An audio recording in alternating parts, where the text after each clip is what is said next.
मेरा नाम है उपेंद्र और मैं भारतीय जीवन बीमा निगम शाखा अशोकनगर से आपका अपनी इस वीडियो में हार्दिक स्वागत करता हूं। तो हम लोग अपनी यात्रा को आगे बढ़ाते हैं। अभी तक हम लोगों ने 1 से लेकर लगभग 12 धाराओं तक का अध्ययन कर लिया है। हम लोगों के यह बीमा अधिनियम का पार्ट 3 होगा वीडियो संख्या में, लेकिन यदि मैं अध्याय की बात करूं तो अध्याय हम लोग 4 का अध्ययन कर रहे हैं। और जैसा कि मैंने आपको बताया था पिछली वीडियो में कि जो कर्मचारी थे उनको अपना रोजगार मिल गया था और जो अभिकर्ता थे उनको भी अपना रोजगार मिल गया था, और कहीं ना कहीं अब सवाल बचा था केवल पॉलिसी धारकों का और बीमा कंपनियों के पैसों का। तो आज के वीडियो में हम इसको जानेंगे। तो चलिए शुरू करते हैं बिना समय गवाए धारा 13 के बारे में। बहुत ही महत्वपूर्ण धारा है धारा 13, क्योंकि ये जो जिस समय LIC का गठन हो रहा था उस समय राज्यों का पुनर्गठन भी हो रहा था, और राज्यों के पुनर्गठन में एक समस्या आ गई थी कि जूनागढ़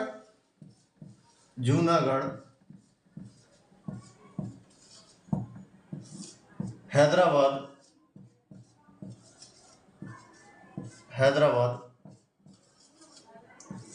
और अगला जो ये रियासतें थी, और अगली रियासत थी जम्मू कश्मीर।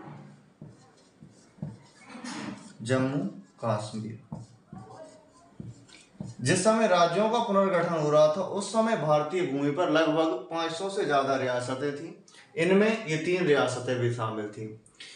सरदार वल्लभ भाई पटेल की सूझबूझ से अमूमन सभी रियासतों का विलय भारतीय संघ में हो गया था, लेकिन ये जो 3 जगह थी यहाँ के शासकों का विलय नहीं हो पा रहा था, क्योंकि भारतीय राजनेता इस समस्या से तो जूझ ही रहे थे, और कहीं ना कहीं उनके मन में ये भी बना हुआ था कि कहीं ये जो बीमा कंपनियां हैं ये भी ऐसा ही ना करने लगे कि जैसे कि जूनागढ़ हैदराबाद कश्मीर रियासत ने करा कि हम लोग LIC में शामिल नहीं होंगे, जैसे कि जूनागढ़ हैदराबाद अथवा जम्मू कश्मीर ने करा था।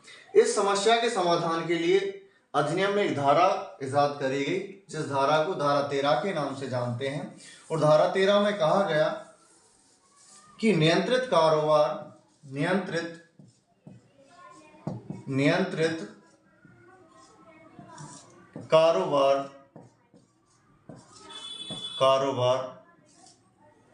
करने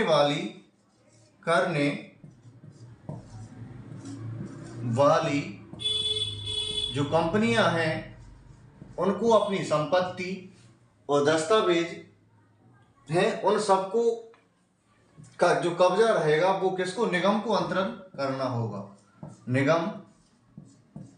निगम को अंतरित करने का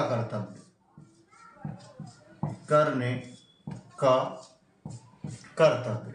यानी कि जो बीमा कंपनियां थी उन पर सीधे सीधे यह बाध्यता बना दी गई थी कि तुम्हारे पास कोई ऑप्शन नहीं है, जैसे कि जूनागढ़ हैदराबाद और जम्मू कश्मीर के पास था कि या तो आप स्वतंत्र ले लीजिए या भारतीय रियासत या भारतीय संघ में विलय हो जाइए, क्योंकि उन्होंने स्वतंत्र रहना स्वीकार करा था। लेकिन चूंकि वो जो व्यवस्था थी वो अंग्रेजों द्वारा शुरू करी गई थी, भारतीय राजनीतिक लोकतंत्र में इन चीजों को समस्याएं भी हो रही थी, तो ये समस्याएं कंपनियों के विलय में न हो, इन सबका समाधान करने के लिए ये धारा बनाई गई। और इसमें क्लियरली कह दिया गया था कि तुम्हारे पास ऐसा कोई ऑप्शन नहीं है कि आप स्वतंत्र रह सको, यानी कि आपका विलय होना तय है। और वो विलय किस धारा के तहत होना था, धारा 13 के तहत। तो बहुत ही महत्वपूर्ण धारा है। तो ये क्लियर हो जाता है कि अब तो LIC का निर्माण होना ही है, क्योंकि कंपनियां बचनी ही नहीं है। यहाँ तक की कहानी खत्म होती है धारा 13 की। अब हम बात करेंगे धारा 14 के बारे में। ये भी बहुत ही महत्वपूर्ण धारा है।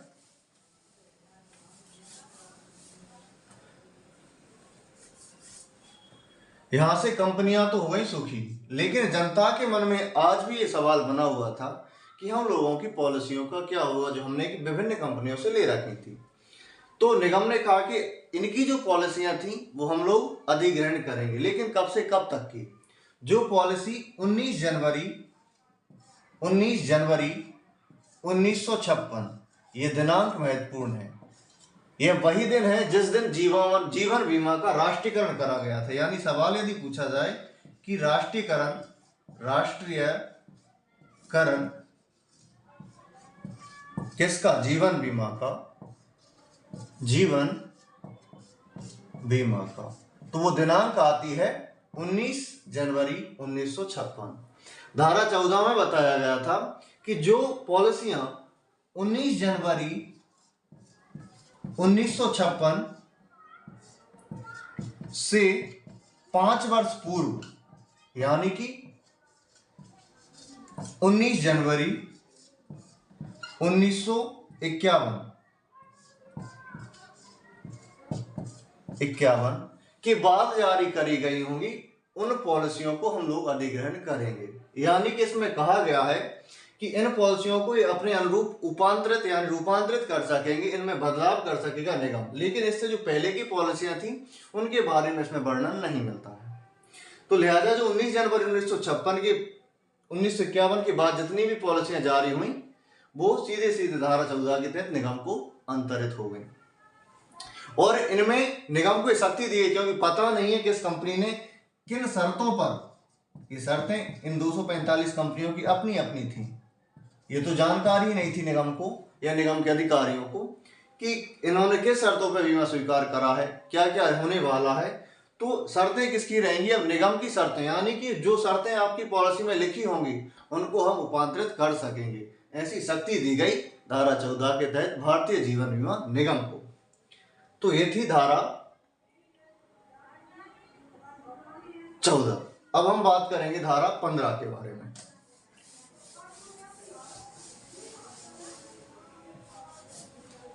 बहुत ही महत्वपूर्ण धारा है ये भी, धारा 15। और धारा 15 भी पॉलिसी धारकों से संबंधित थी। धारा 15 में बताया गया है कि जो 19 जनवरी 1956 से 5 वर्ष पूर्व, यानी कि 19 जनवरी 1951 के बाद,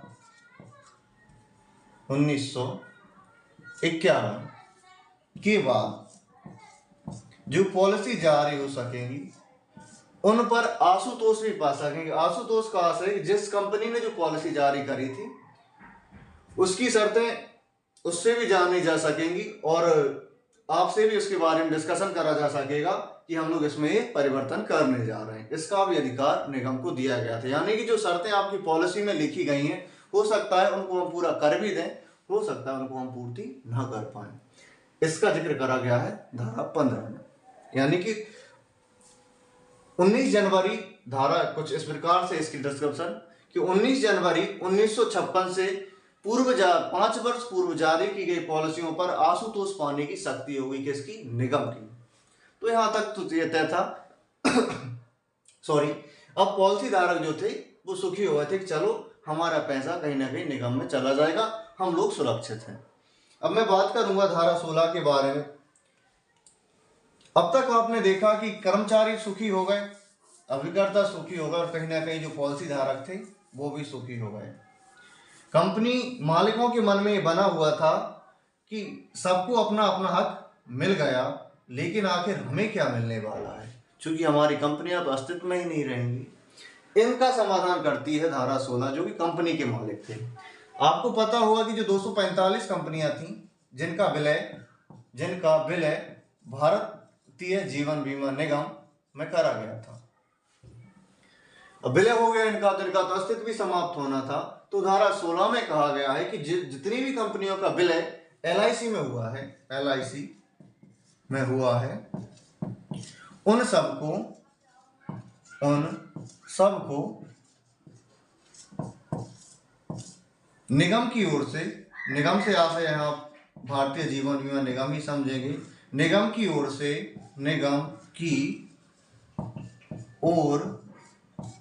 से भारत सरकार अदा करेगी। भारत सरकार प्रतिकर अदा करेगी, प्रतिकर अदा करेगी।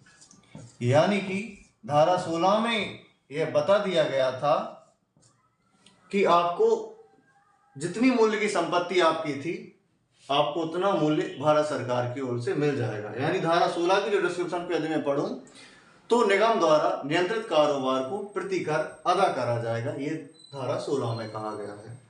अब मैं बात करूंगा अगली महत्वपूर्ण धारा 17 की।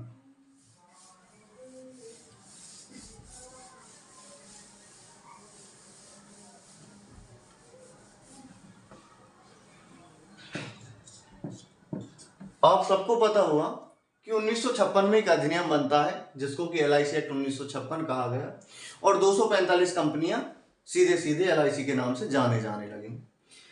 अब LIC में यदि कोई भी परिवर्तन करा जाएगा तो वो एक अधिकरणों के तहत होगा, जैसे कि अलग अलग एक्ट आगे हम देखेंगे, IRD एक्ट आया, चूंकि ये बीमा क्षेत्र में ही परिवर्तन करे, यानी इसमें भी, इस एक्ट में कोई परिवर्तन होगा तो उसके लिए संसद में एक अधिनियम बाकायदा पारित करा जाएगा, यानी कि अधिकरणों का